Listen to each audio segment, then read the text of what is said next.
말씀은 열왕기상 17장 11절에서 16절까지 말씀입니다. 제가 받들어 봉독하겠습니다. 저가 가지러 갈 때에 엘리야가 저를 불러 가로되 청컨대 내 손에 떡 한 조각을 내게로 가져오라. 저가 가로되 당신의 하나님 여호와의 사심을 가리켜 맹세하노니 나는 떡이 없고 다만 통에 가루 한 움큼과 병에 기름 조금뿐이라.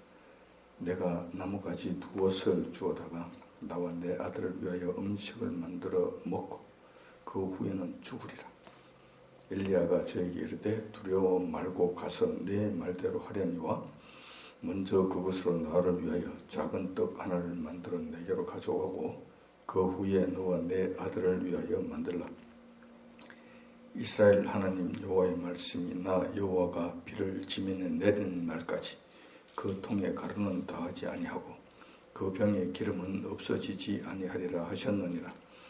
저가 가서 엘리야의 말대로 하였더니 저와 엘리야와 식구가 여러 날 먹었으나 여호와께서 엘리야로 하신 말씀같이 통에 가루가 다하지 아니하고 병에 기름이 없어지지 아니하니라. 아멘. 오늘 본 말씀을 중심으로 해서 사르밧 과부의 믿음이라는 제목으로 말씀을 나누고자 합니다.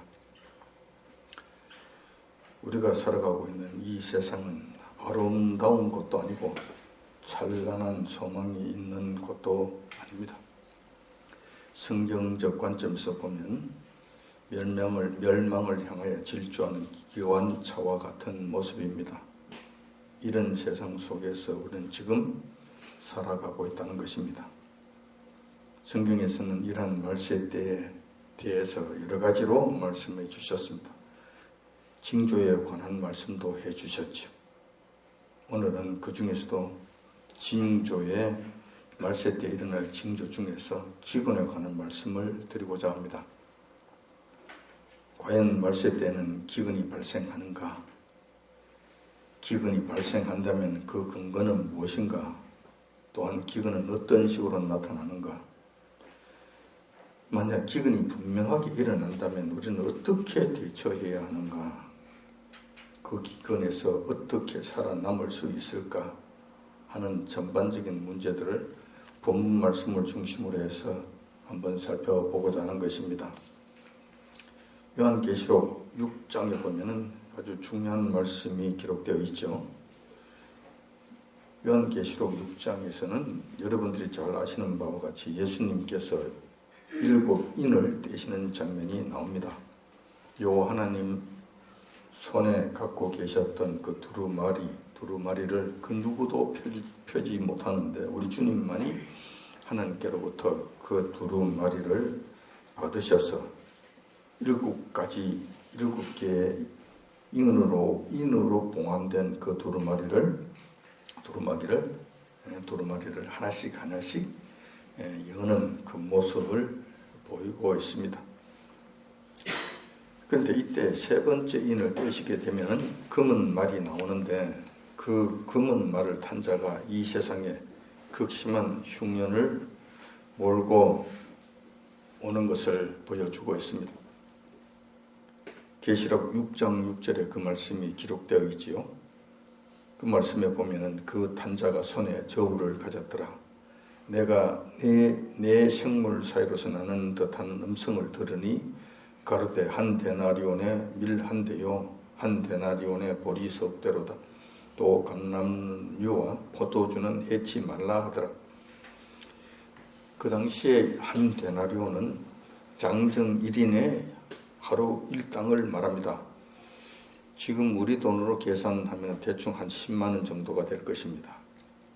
그런데 이 10만 원으로 살 수 있는 것이 뭐가 있는가? 얼마나 되는가? 밀 한 대를 산다고 말씀하십니다. 그런데 여기서 밀 한 대는 우리 한글로 번역하다 보니까 한 대라고 그랬는데 양으로 따지면 한 컵 정도 됩니다. 겨우 한 컵 정도. 그럼 하루 종일 일해서 밀 한 컵을 산다면은 그 한 컵으로 적어도 4인, 5인 가족이 어떻게 먹고 살 것인가? 생각만 해봐도 아찔한 그런 상황입니다. 그런 때가 온다는 것이죠. 또한 10만으로 살 수 있는 것이 있는데 밀보다 못한 보리는 석 대를 살 수 있다고 말씀하십니다. 이때 보리는 우리가 이야기하는 그런 보리쌀을 의미하는 것이 아니고 밀기울과 같은 아주 조악한 식품입니다. 먹기가 굉장히 힘든 아주 그런 식품이죠.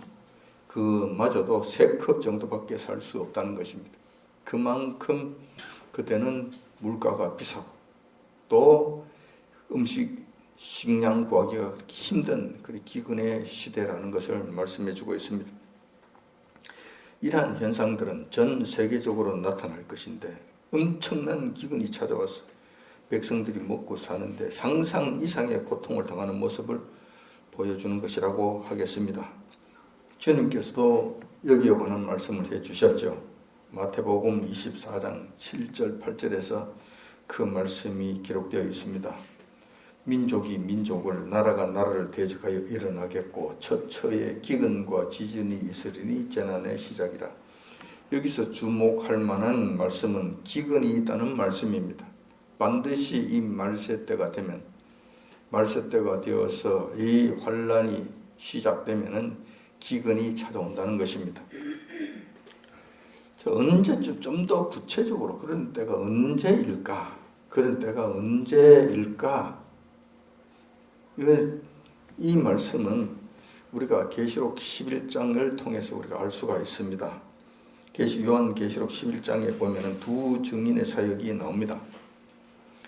두 증인은 6째 나팔이 불고 난 다음 일어나게 되는데 사람으로서 인간으로서 복음을 전파하는 것은 이제 마지막이 되겠죠. 마지막 기회를 하나님께서 두 증인을 통해서 이 세상에 베풀어 주신다는 것입니다. 그런데 이 두 증인이 사역을 할 그때는 예수님께서 특별히 이 두 증인에게 큰 권세를 주셔서 능력 있는 사명을 감당하게 하십니다. 사역의 중심지는 예루살렘 성이 될 것이며 사역의 기간은 3년 6개월입니다. 이 3년 반 동안 세상이 얼마나 폐역하고 얼마나 악하였는지 이들 두 증인이 하늘에 문을 닫아서 비를 오지 않게 하는 큰 기적을, 이적을 행하게 됩니다. 마치 구약의 엘리야 선지자처럼 3년 반 동안 하늘 문을 닫아서 비가 오지 못하도록 하는 그런 재앙을 내린다는 것입니다. 계시록 11장 6절에 그 말씀이 있죠. 그 말씀에 보면은 저희가 번세를 가지고 하늘을 닫아 그 예언을 하는 날 동안 비 오지 못하게 하고 또 번세를 가지고 물을 변하여 피 되게 하고 아무 때든지 원하는 대로 여러 가지 재앙으로 치리로다. 자, 이 말씀대로 이루어지는 때가 온다면 이 땅은 극심한 기근에 시달릴 것이 분명해 보입니다. 왜냐하면 3년 6개월 동안 이 땅에 비가 오지 않게 할 것이기 때문입니다. 자, 이렇게 되면 과연 농사를 지을 수 있겠는가? 먹거리를 구할 수 있겠는가? 아마 그렇지 못할 것입니다. 이 산천초목은 말라 비틀어지게 될 것이고 또 가축들까지도 생존하지 못하는 그런 어려움을 당하게 될 것이라는 것입니다. 그 외에도 이 두 증인이 사역할 그때에는 여러 가지 재앙으로 이 땅을 치게 되는데 그렇게 되면은 상황은 더욱더 나빠질 것입니다. 여기에다가 세상이 각종 문제로 분쟁이 일어나고 전쟁이 곳곳에서 발생하게 된다면은 정말 일반 백성들의 삶은 생죽이 될 것이고 곡물 가격은 천정부지로 치솟을 것으로 보입니다. 그래도 먹을 것을 구하기가 힘든 그런 상황이 올 것이라는 것입니다. 그런데 이런 현상은 우리 먼 훗날의 이야기가 아니죠. 조만간 온 인류가 맞닥뜨려야 할 재난입니다. 지나간 옛날 이야기도 아니고 또한 먼 훗날의 이야기도 아닙니다. 지금 우리 세대가 겪어야 할 재난이고 고난인 것입니다. 우리 앞에 맞닥뜨려 있는 현실이라는 것이죠. 자, 그런데 이것이 현실이라는 사실을 믿음이 있는 자들은 믿음의 눈으로 그것을 보고 그걸 확인하게 됩니다. 그러나 믿음이 없는 자들은 전혀 알지를 못하죠. 그리고 인정하지를 않습니다. 아무리 여호와 하나님께서 말씀하신다 하더라도 그 말씀에 대해서 인정하지 않으면은 그들의 것이 되지 않는 것이죠. 이런 자들을 우리는 믿음이 없는 자다라고 우리가 일컫는 것입니다. 근데 지금 우리가 조금만 유의해서 본다면은 지금 이 세상이 돌아가고 있는 상황이 곧 바로 이러한 일들이 일어날 것으로 눈치를 챌 수 있다는 것입니다. 조짐이 곳곳에서 보이고 있잖아요. 그런 울림이 여러 곳에서 나타나고 있는 거예요. 충분히 그러한 조짐을 지금도 보여주고 계시는 거예요. 그래서 우리가 조금만 신경을 쓰고 이 세상 돌아가는 것과 이 세상에서 일어나는 그러한 기이한 기상이변들 이런 것들을 본다면은 충분히 이런 일들이 일어나겠구나, 곧 일어나겠구나 하는 것을 알 수 있다는 것이죠. 그렇다면 이런 극심한 기근을 앞둔 하나님의 백성들은 어떻게 해야 하는 것인가? 불안에 떨면서 주저앉을 것인가? 그렇게 사는 것이 맞는 것인가? 어쩔 줄을 모르고 그냥 우왕좌왕하면서 살아야 되는 것인가? 그렇지 않죠. 전능하신 여호와 하나님께서는 당신의 백성까지도 모르신다 하시면서 방관하실 분이 아니시기 때문에 그렇습니다. 우리에게는 그런 전능하신 여호와 하나님이 계시기 때문에 이 세상이 망한다 하더라도, 하늘이 무너진다 하더라도 우리에게는 소망이 있는 것입니다. 그 모든 것, 그 어떤 것도 다 초월하시고 해결하실 수 있는, 근원적으로 해결해 주실 우리 주님이 저희들에게는 있기 때문에, 계시기 때문에 크게 염려할 것이 없다는 것이죠. 그런데 현실적으로 이러한 문제가 나타나게 되고 이런 문제에 부닥치게 된다면 우리는 어떻게 해야 될 것인가? 여기에 대한 해답을 찾고자 하는 것입니다. 오늘 본문 말씀 나오는 사르밧 과부의 경우에서 우리 이러한 해답을 찾을 수 있다는 것입니다. 본문은 지금부터 약 한 2800년 전 북이스라엘에서 일어난 사건이죠. 그때는 그 악명 높은 아합 왕과 이세벨이 다스리고 있었던 때였습니다. 역사적 사건입니다. 그때 그 당시 북이스라엘은 아합 왕의 배도와 우상 숭배 때문에 난리가 났지요. 특별히 이세벨이 가지고 들어온 바알과 아세라, 그 우상을 섬기느라 온 나라가 엉망진창이 되었죠. 뿐만 아니라 우상 숭배에 따르면 우상 숭배를 하게 되면 반드시 따라오는 한 가지 현상이 있는데 그것이 바로 도덕적 타락이라는 것입니다. 함께 나타나게 됨으로 인해서 북이스라엘은 아수라장이 되고 생지옥이 될 것입니다. 되었다는 것입니다. 그래서 여호와 하나님의 깊은 노여움을 사게 됩니다. 여호와 하나님께서는 이러한 상황에서 엘리야 선지자를 일으키셔서 북이스라엘을 징계하게 하십니다. 경고하게 하십니다. 그리고 그 말을 듣지 않으니까 북이스라엘에 대한 재앙을 선포하게 하시죠. 그 재앙이 바로 3년 6개월 동안 하늘 문을 닫고 비를 내리지 아니하시는 그런 재앙이었던 것입니다. 말이 쉬워서 3년 6개월이지 사실 3년 반 동안 비가 내리지 아니하면 산천 초목이 다 말라 죽게 됩니다. 식물은 모두 흔적도 없이 사라지게 되고 따라서 식량이나 과일 같은 것은 기대할 수가 없게 되죠. 이렇게 되면 가축들도 살아남지 못합니다. 풀이 없는데 가축을 어떻게 키울 것입니까? 가축이 없으므로 고기나 우유는 꿈도 꾸지 못하게 됩니다. 그 땅의 백성들은 먹을 것이 없어서 엄청난 기근에 시달리게 되는 것이죠. 이런 상황이 되었을 때 여호와 하나님께서는 엘리야 선지자에게 이런 말씀을 하십니다. 내가 너를 굶겨 죽일 수는 없는 것 아닌가. 그렇다고 너가 지금 괭이 들고 땅을 파고 곡식을 심을 수도 없는 것 아닌가. 그러니 너는 내가 책임져 주겠다 하시면서 그에게 말씀하시죠. 너는 그릿이라고 하는 그 냇가로 가거라. 거기에 가서 숨어 있어라. 그러면은 내가 너를 먹여주겠다라고 말씀하십니다. 자, 근데 주님께서 그렇게 말씀하시고 난 다음에 그 엘리야 선지자가 그릿 시내가에 가서 숨어 있으니까 약속하신 대로 여호와 하나님께서는 까마귀를 보내셔서 아침 저녁으로 떡과 고기를 공급해 주셨던 것입니다. 그리고 인간이 생명을 유지하는 데 있어서 없어서는 안 되는 절대적인 그 물은 그릿 시냇물을 마시게 하셨던 것입니다. 이렇게 해서 엘리야는 아무 걱정 없이 거기서 지내게 된 것이죠. 여기서 우리는 주목할 것이 한 두 가지 있습니다.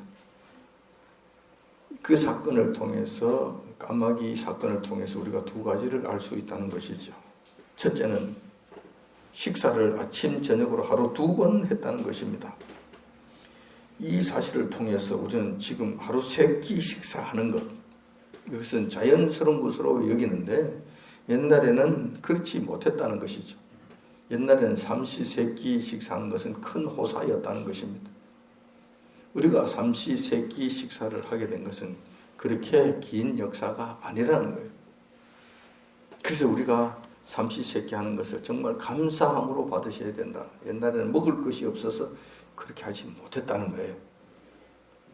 둘째는 식사의 내용인데 지금 다른 사람들은 먹을 것이 없어서 전전긍긍하고 있는 그런 때였잖아요. 그런데 엘리야 선지자는 무엇을 먹었는가?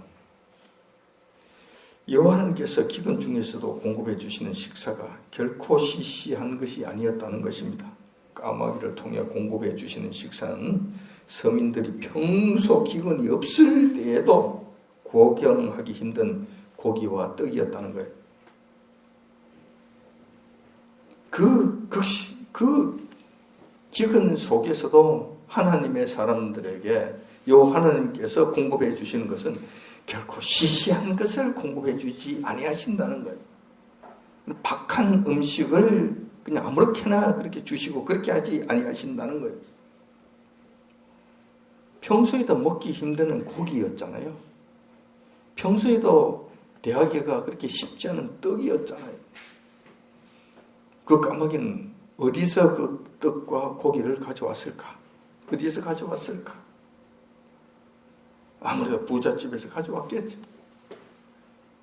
적어도 굉장한 부잣집, 굉장한 권세고, 굉장히 힘 있는 사람들의 아니었으면 구할 수가 없었을 것이다.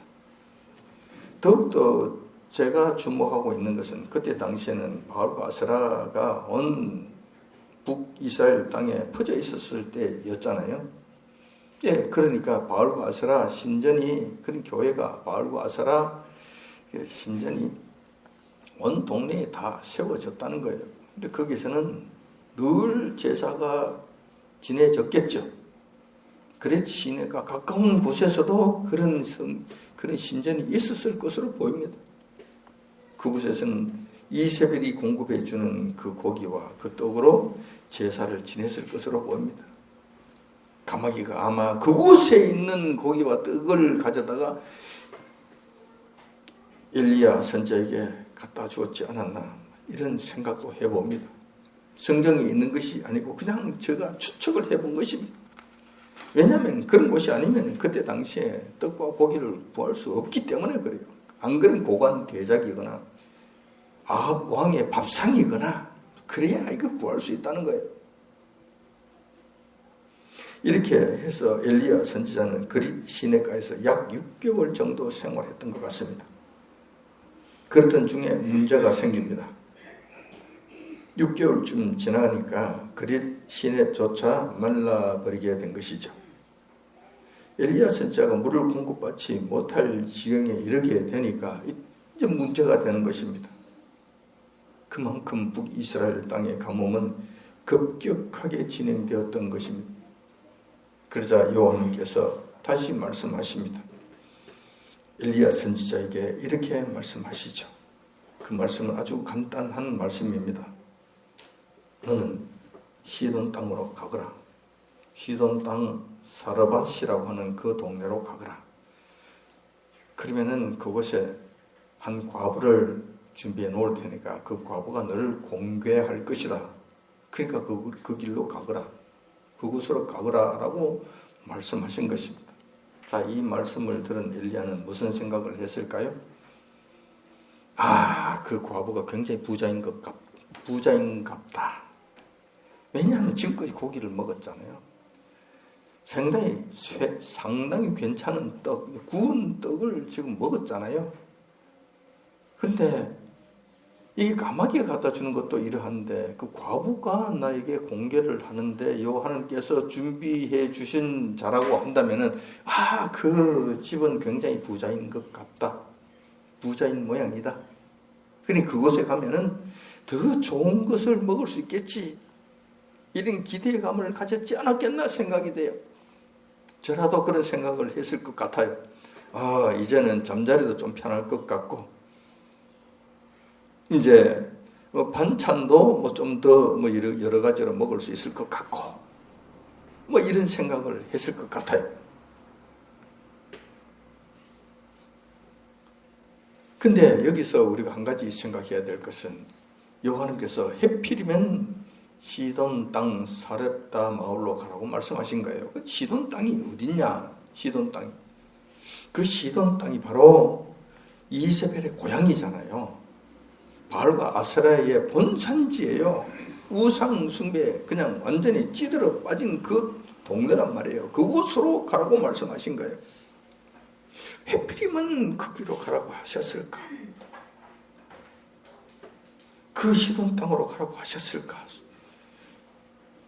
이스라엘에도 수많은 동네가 있고 남유다에도 수많은 마을이 있는데 왜 해필이면 그곳으로 가라고 하셨을까? 이스라엘 땅에도 수많은 과부들이 살고 있었는데 해필이면 왜 그 시돈 땅 과부에게 가라고 하셨을까? 그 이유를 우리는 다 알 수 없습니다. 우리가 지금 그것을 다 알 수는 없습니다. 하지만 그 당시 최악의 도시였던 시돈 땅에도 여호와 하나님께서 긍휼을 베푸실 만한 자가 있으셨다는 것이고, 여호와 하나님의 구원의 손길은 시돈 땅까지 미치신다는 것, 그것만큼 우리가 알 수 있다는 것이죠. 극악무도한 죄악의 원상지 바알과 아세라의 본거지, 그곳에서도 구원해 줄 하나님의 백성이 있고 주님께서 긍휼을 베풀으셔야 될 그런 자들이 있었다는 것. 그래서 엘리야를 하필이면 그곳으로 보내신 것이 아닌가 생각이 된다는 것입니다. 아무튼 이렇게 해서 엘리야 선지자는 여호와 하나님의 말씀대로 시돈 땅 사르밧 마을로 가게 됩니다. 사르밧 마을 입구에 도착하자 아니나 다를까 어떠한 한 여인이 나뭇가지를 줍고 있는 모습을 목격하게 되죠. 엘리야는 직감적으로 이 여인이 여호와님께서 말씀하신 그 과부구나 알게 되죠. 즉시 그것을 알아보고 난 다음 그 여인에게 다가갑니다. 물론 이 여인은 여호와 하나님께서 이러한 계획이 있으시고 여호와 하나님께서 이러한 것을 사전에 준비하시고 이것을 진행하신다는 이 사실을 알지 못하죠. 전혀 알지 못하는 가운데 그냥 자기 일만 했던 것이죠. 자, 그렇지만 아무튼 엘리야 선지자는 그 여인에게 다가가서 생전 초면임에도 불구하고 이러한 말도 안 되는 요구를 합니다. 그 여인에게 내가 몹시 시장하니 떡을 구워서 가져오라. 내가 그 떡을 먹어야 되겠다는 거예요. 그 기근의 때에 그 떡을 먹어야 되겠다는 것입니다. 그러자 그 과부는 깜짝 놀라서 자기가 처한 속사정을 엘리야에게 설명을 합니다. 나에게는 떡이 없습니다. 넉넉한 것이 없습니다. 우리 집에 남은 것이라고는 물가루 한 웅큼과 기름 몇 방울 뿐입니다. 나에게는 아들 하나가 있는데 이 남은 밀가루로 떡을 조금 구워서 아들과 같이 나눠 먹고는 그 다음에는 기약이 없습니다. 먹을 것을 구할 수가 없습니다. 그래서 죽으려고 합니다. 라는 이야기를 하는 거예요. 하지만 엘리야 선지자는 막무가내식으로 그 여인에게 요구를 합니다. 다른 소리 하지 말고, 딴소리 하지 말고, 잔말 말고 무조건 떡을 구워 내게로 가져오라고 명령을 합니다. 명령하다시피, 강요하다시피, 강제로 하다시피 그렇게 요구를 하죠. 엘리야가 이렇게 강하게 그 과부에게 요구하는 근거는 단 한 가지입니다. 근거 없이 이야기하는 것은 아니죠. 막무가내식은 아니죠. 엘리야도 근거는 있었던 거예요. 그 근거가 뭐냐면 내가 섬기는 요 하나님께서 이렇게 말씀하셨다는 것입니다. 이것이 근거가 돼요. 내가 너희에게 강요한다는 것입니다. 요 하나님께서 이렇게 먼저 떡을 구워서 나에게 가져오면은 가뭄이 끝나는 그날까지 밀가루와 기름을 너에게 공급해 주신다고 약속하셨다. 그러니까 그렇게 하라는 것이죠. 내가 먹는 것도 중요하지만 너가 구워서 가져와서 내가 먹는 순간에 여호와 하나님의 약속이 너희 집안에 이루어지게 된다. 그러니 이것은 하나님의 크신 축복이다. 그러니 이것을 시행하라는 것이죠. 여기서 우리가 또 한 가지 알 수 있는 사실은 죄는 북이스라엘의 아합 왕이 지었는데 3년 6개월 동안 가뭄이라고 하는 큰 재앙은 북이스라엘을 넘어서 사르밧 지역, 이 과부의 집까지 미치게 되었다는 사실입니다. 이를 통하여 우리 하나님의 백성들의 책임이 얼마나 막중한 것인지 잘 알아야 된다는 거예요. 우리 하나님의 사람들이 잘하면, 하나님의 백성들이 잘하면은 이 사르밧 지역에 있는 자들도 평안을 누리게 될 것이고, 하나님의 백성들이 잘못을 저지르면은 아무 관계도 없는 사르밧 지역 사람들까지 큰 고통에 이르게 된다는 것이죠. 다시 말해서 이 울산 장로교회가 여호와 하나님을 잘 섬기고 바르게 잘 나가면 비록 우리 교회에 속한 하나님의 자녀들이 몇 명 되지 않는다 하더라도 이 삼정리에 있는 이 쌍용 아파트 이 전체가 평안을 누리고 쉼을 얻는다는 거예요. 큰 어려움 없이 지날 수 있는 복을 같이 누리게 된다는 것이죠. 반면에 울산 장로교회가 여호와 하나님 앞에 범죄하고 잘못을 저지르고 여호와 하나님의 노염을 사게 된다면 이 울산 장로교회는 말할 것도 없고 이 쌍용 하나 빌리지까지 이 동네 이 마을에 사는 주민들까지 큰 어려움을 겪게 된다는 거예요. 그래서 우리 교회가 잘해야 된다는 겁니다. 이 교회가 바르게 섰을 때 그 주변이 같이 복을 받는다는 이 사실을 여러분들이 잘 기억하시기 바랍니다. 자, 아무튼 이렇게 해서 사르밧 과부의 고민이 시작되게 됩니다.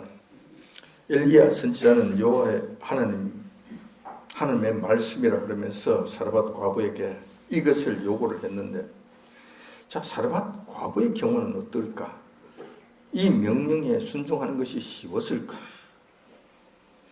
엘리야 선지자는 하나님과의 늘 깊은 관계 속에서 하나님의 말씀을 늘 들으며 그리고 경험하면서 살아왔잖아요. 그러니까 하나님의 말씀에 순종하는 것이 그렇게 어렵지 않아요.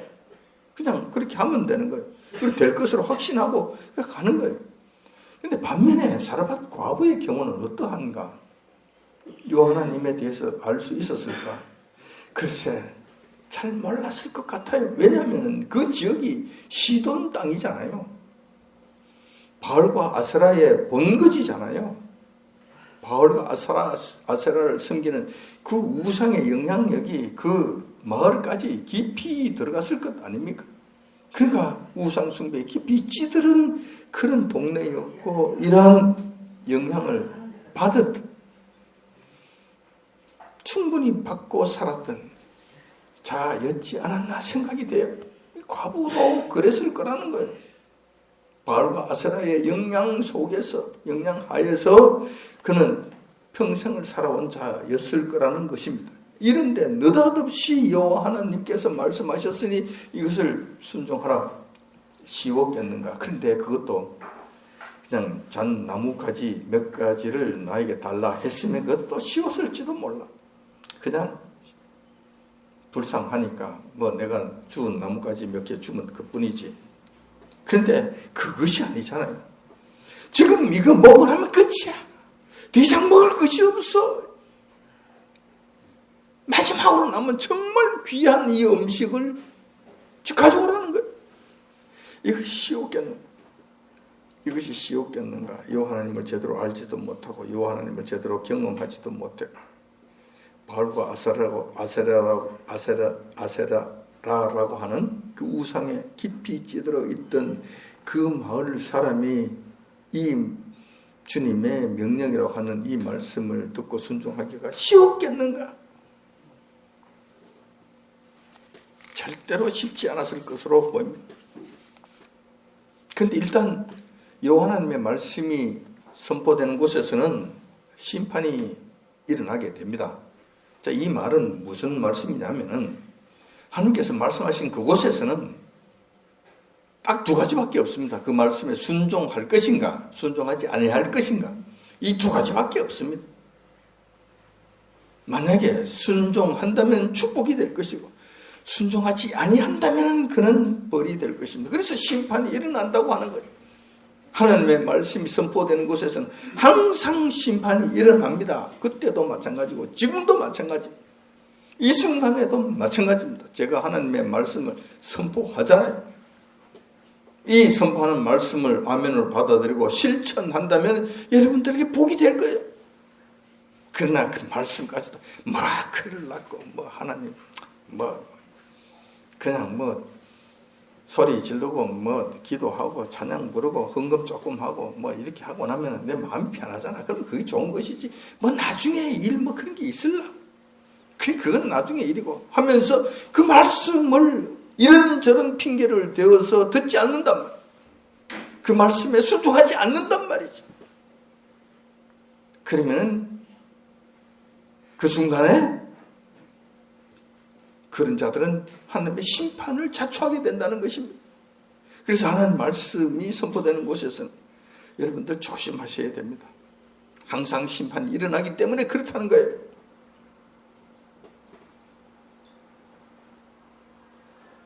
여인에게는 그 마지막 떡이 모자의 생명과 같은 떡입니다.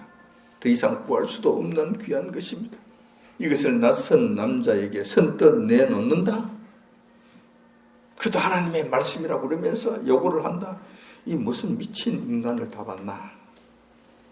너희 하나님이 누구냐? 난 도무지 알지 못하겠노라. 얼마든지 그럴 수 있다는 거예요. 이 절대절명의 순간이 온 것이죠. 근데 다행히 우리의 사르밧 과부는 하나님의 말씀에 순종할 것을 택했습니다. 얼마나 다행한 일인지 모르겠습니다. 그 어려운 과정을 택한 거예요. 그 결과 어떻게 됐습니까? 사르밧 과부는 3년여간이라고 하는 그 험난한 기근 가운데서도 자신의 아들과 함께 아무런 걱정 없이 편안하게 극복했고 안전하게 지낸 것을 보게 됩니다. 하나님의 말씀이 그곳에 임하게 되었고 그가 믿음으로 반응함으로 말미암아 그 어려운 과정을 믿음으로 반응하고 믿음으로 순종함으로 말미암아 3년 6개월이라고 하는 그 기간 무사히 지낼 수 있었던 것이죠. 다른 사람들은 먹을 것이 없어 전전긍긍하고 그 먹을 것을 찾으러 그냥 피를 말리는 고통을 당했지만 그는 편안하게 오늘 다 끓여서 그 밀가루와 기름으로 넉넉하게 다 긁어서 떡을 구워서 넉넉하게 다 먹고 나면은 그 다음날 또 생기는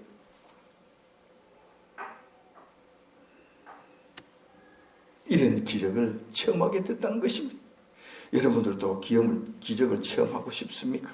사르밧 과부처럼 하십시오. 사르밧 과부처럼 내 몸을 던지십시오. 큰 것을 던지면 큰 것으로 보답받습니다. 사르밧 과부와 같은 경우는 자신과 아들의 목숨을 바친 것이잖아요. 바친 것이나 마찬가지잖아요. 그러니까 큰 것을 받게 된 거예요. 우리 주님께서도 이 사르밧 과부에 대해서 칭찬하셨죠. 누가복음 4장 25절 26절에 보면은 이렇게 말씀해 주셨습니다. 내가 참으로 너희에게 이르노니 엘리야 시대에 하늘이 새해 6달을 닫히어 온 땅이 흉년이 들었을 때에 이스라엘에 많은 과부가 있었으되 엘리야가 그 중 한 사람에게도 보내심을 받지 않고 오직 시돈 땅에 있는 사렙다의 한 과부에게 뿐이었으며 라고 말씀하셨어요. 예수님께서 이렇게 칭찬하셨으니 그 사렙다와 과부는 영원한 세계에서의 생명도 얻었을 것으로 분명해 보입니다. 그는 3년 6개월 동안 그 극심한 그 기근도 아무런 염려 없이 편안하게 다 겪었고 지내왔고 그 이후에 영원한 삶도 보장받는 그런 어마어마한 축복을 누린 주인공이 되었다는 것이죠. 우리는 오늘 엘리야 선지자와 사르밧 과부가 3년 6개월이라고 하는 긴 흉년을 이겨낸 경우를 살펴보았습니다. 이러한 현상은 앞으로 우리에게도 닥칠 현실적인 문제입니다. 6째 나팔이 불고 두 증인이 나타나게 되면 엘리야 시대 때와 같은 아주 비슷한 3년 6개월이라고 하는 긴 가뭄의 시간을 맞이하게 될 것입니다. 이럴 때 우리는 어떻게 할 것입니까? 여호와 하나님의 말씀은 어제나 오늘이나 동일합니다. 사르밧 과부와 같은 믿음을 보이면 되는 것입니다. 이것이 가뭄의 환난을 이겨낼 수 있는 비결인 것입니다. 왜냐하면 그 가뭄과 그 환난은 하나님께서 내리시는 것이기 때문에 우리 힘으로 그것을 이길 수가 없어요. 우리 힘으로 그것을 어떻게 극복할 수가 없습니다. 우리 능력을 벗어나는 일들이 그러니까 여호와 하나님께 의지해야만 그 문제가 해결될 수 있다는 거예요. 상식적으로 생각해도 우리가 알 수 있는 그런 내용이에요. 뿐만 아니라 우리는 사르밧 과부의 말씀을 통해서 우리가 몇 가지 교훈을 얻을 수 있습니다. 우리가 이 사실을 통해서, 이 말씀을 통해서 교훈을 얻지 못한다면 의미가 없을 것입니다. 그러나 우리가 그 교훈을 얻는다면 우리에게는 그 말씀이 지금도 우리에게 살아서 역사하시는 하나님의 말씀이 될 것입니다. 첫 번째 교훈입니다. 전 세계적 가뭄이 발생한다 하더라도 당신의 택하신 백성들에 대해서만큼은 결단코 여호와 하나님께서 모른 채 방치하지 아니하신다는 것입니다. 여호와 하나님의 전능하신 손길이 주님을 따른 자들을 보호하신다는 것입니다. 그러니까 어떠한 혼란이 있다 하더라도 당신의 백성들은 그 환란에서 보호해 주시고 피할 길을 반드시 마련해 주신다는 것입니다. 이 사실을 여러분 믿으시기 바랍니다. 엘리야 선지자도 하나님께서 그냥 넉넉하게 보호해 주셨을 뿐만 아니라 사렙다 과부까지, 그와 그 가정, 그 집까지, 집안까지, 그 집에 속한 사람들까지 전부 다 하나님께서는 온전히 책임져 주셨다는 거예요. 자, 이 사실을 기억하시기 바랍니다. 두 번째, 하나님께서 돌보시는 방식은 우리의 생각을 뛰어넘는 기이한 방식이라는 것입니다. 사르밧 과부의 경우는 밀가루와 기름이 마르지 않도록 계속 공급해 주시는 그 방식이었습니다. 또 엘리야의 경우에는 까마귀를 보내셔서 그 먹음직스러운 기름진 그 음식을 먹게 해주셨다는 거예요. 그 방식이에요. 근데 꼭 그 방식만 하실 것인가? 아니죠. 하나님께서는 수많은 방식들이 있어요. 그 방식이 귀한 방식이지만 우리에게 행해 주신다는 거예요. 우리가 상상할 수 없는 그런 방식으로 우리에게 그 모든 일들을 이루어 주신다는 것 뿐만 아니라 하나님께서 우리를 보살펴 주실 때는 그 엘리야 선지자 사르밧 과부에서 본 바와 같이 그렇게 박한 음식으로 그렇게 아무렇게나 그렇게 하지 아니하신다는 거예요. 좋은 것으로 우리에게 먹게 해주시고 입게 해주시고 지나게 해주신다는 것입니다. 하나님께서는 그렇게 째째하신 분이 아니세요. 당신의 백성들을 그렇게 험하게 다루시는 분이 아니시라는 거예요. 하나님의 능력이 말씀 한마디로 모든 것을 하실 수 있는 당신의 백성들에게 뭐 그렇게 아끼시겠습니까? 넉넉하게 해주실 것이라는 것을 여러분들을 믿으시기 바랍니다. 그렇다면 두 증인 시대 때에도 이러한 현상들이 일어날 것이라는 것이죠. 두 증인 때에도 3년 6개월 동안 큰 기근이 일어나게 되잖아요. 그렇게 되면 그때도 하나님께서 같은 방식으로 해주실 것이라는 것입니다.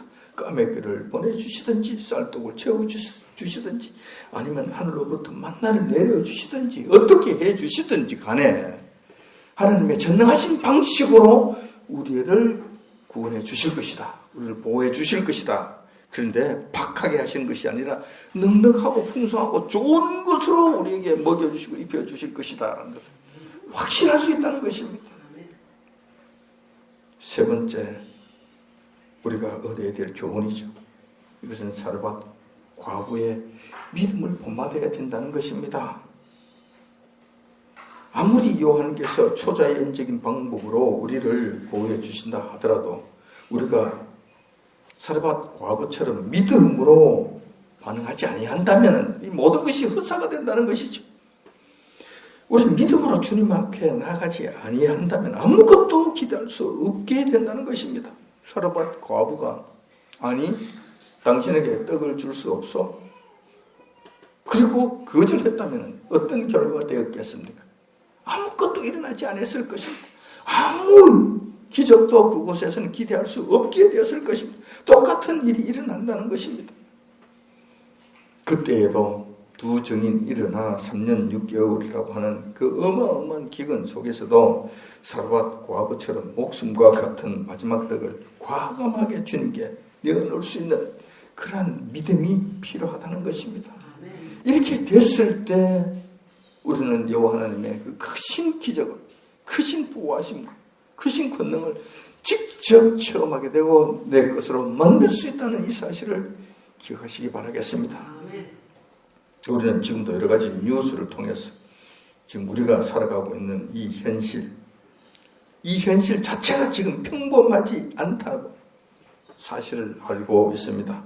매우 이상한 방향으로 흘러가고 있음을 우리는 눈치채고 있습니다. 늘 그런 이야기를 해요. 이상하다고, 이 날씨가 미쳤다고, 이 세상이 이상하다고 이런 이야기를 늘 합니다. 그럼 이것이 무엇을 의미하는 것인가? 앞으로 다가올 이런 큰 환란을 지금 미리 예고해 주시는 거잖아요. 미리 예고해 주시는 거잖아요. 그러면서도 이것을 믿지는 못해. 이것을 받아들이지를 못해.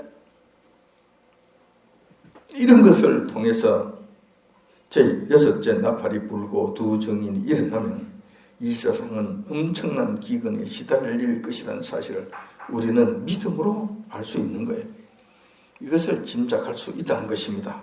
이런 환란을 앞두고 살아가는 우리는 어떤 준비를 해야 하는 것인가? 조금 전에도 말씀드렸죠. 비상식량을 사다가 비밀창고에 저장할 것인가, 아니면 그냥 아무런 생각 없이 살아갈 것인가, 두려워서 전전긍긍하면서 쩔쩔매면서 살 것인가. 그럴 수가 없는 것이죠. 왜냐하면 우리는 하나님의 백성으로서 세상 사람들과 같을 수 없기 때문에 그렇습니다. 중요한 것은 모든 것의 주권자 되시고 심판주가 되시는 우리 주님과의 긴밀한 관계를 어떻게 하면 가질 것인가, 이것이 중요한 거예요. 우리 주님께서 내가 너를 안다고 말씀하셔야 된다는 거예요. 우리가 주님을 안다고 백날 이야기해봐야 소용이 없습니다.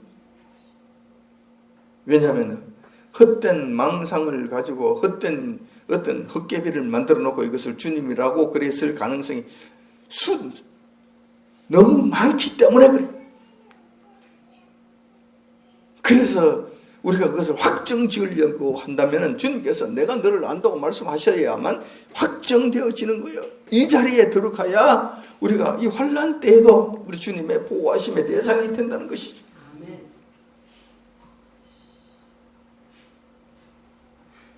그래서 우리 주님과의 관계가 중요하다고 말씀드리는 것입니다. 그러면 주님과의 관계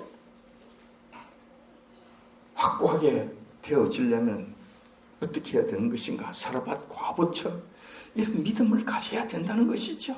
확실한 이 믿음을 우리가 보여줘야 된다는 것입니다. 이제야 너가 나를 사랑하는 걸 내가 알았노라, 내가 보았노라고 말씀하셔야 된다는 거예요. 이 자리에 들어가야 된다는 것이죠. 물론 큰 것을 요구하지는 아니하실 것입니다. 여러분들의 믿음의 상태를 각자가 다 알고 계시기 때문에 어떤 경우에는 야 나무 몇 가지만 갖다 줄래? 이렇게 요구하실 때도 있을 거예요. 그러면 그게 응하면 되는 것입니다. 목사라고 할 것 같으면 야 너 목숨을 내어놔. 내 목숨을 내놓아야 된다니까 라고 말씀하셨을 때 목사는 목숨을 내놔야 되겠지. 각자 믿음의 차이에 따라서 하나님께서 우리 주님께서 요구하시는 것이 각각 다를 것이다. 너무 걱정은 하지 마시라. 그게 걸맞도록 여러분들이 반응하시고 믿음으로 순종하시면 된다는 거예요. 나뭇가지 몇 가지 달랐는데 주님께서 달라시는데 그거 못 그것도 조차 못 내놓으시겠는가? 그럴 수는 없다는 것이죠. 분명하게 오고 있는 여러 말세의 환란의 징조들을 보면서 우리는 최소한 사르밧 과부와 같은 믿음을 확고하게 세워서 주님의 특별하신 보호하심을 다 받아 누리는 저와 여러분들이 다 되시길 아침 주님의 이름으로 축원드립니다. 아멘.